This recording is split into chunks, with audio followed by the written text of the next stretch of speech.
About a week ago, a blanket of snow covered the city as our meteorologists talked about the cold weather that Thursday morning. Pretty cold for us right now. On that day, we came across this crackling fire outside near our station.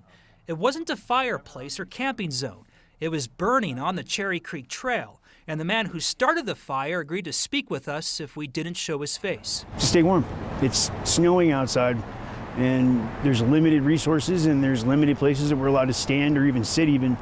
And the river has just become a convenient spot where we can gather together and at least stay warm and have each other rather than just be by ourselves. As another dangerous cold spell begins, so will the 911 calls from people who see the homeless using open burning fires to stay warm in Denver. Our first priority is determine whether the person is okay. Do they need medical attention? We've learned the Denver Fire Department will occasionally allow someone experiencing homelessness to keep their fire burning in the city during the cold season. The department looks at it from a humanitarian standpoint. Captain Luis Cedillo says the city's fire code allows them to use discretion, especially when someone refuses to go to a shelter on extremely cold nights.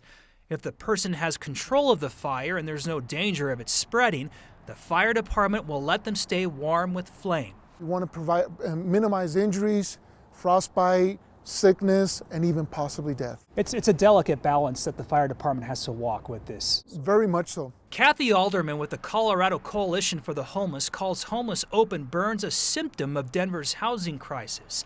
She says many people refuse shelters, even on extremely cold nights because of pets or a mental illness. I think many of us would see a fire potentially in an encampment and worry that something was wrong instead of immediately thinking that that might just be a survival technique. Given what has happened in Los Angeles with the recent fires and then the Marshall fire here in Colorado, how can you assure the public who may be concerned about this that when you do allow a fire to burn next to a homeless person, that it is safe?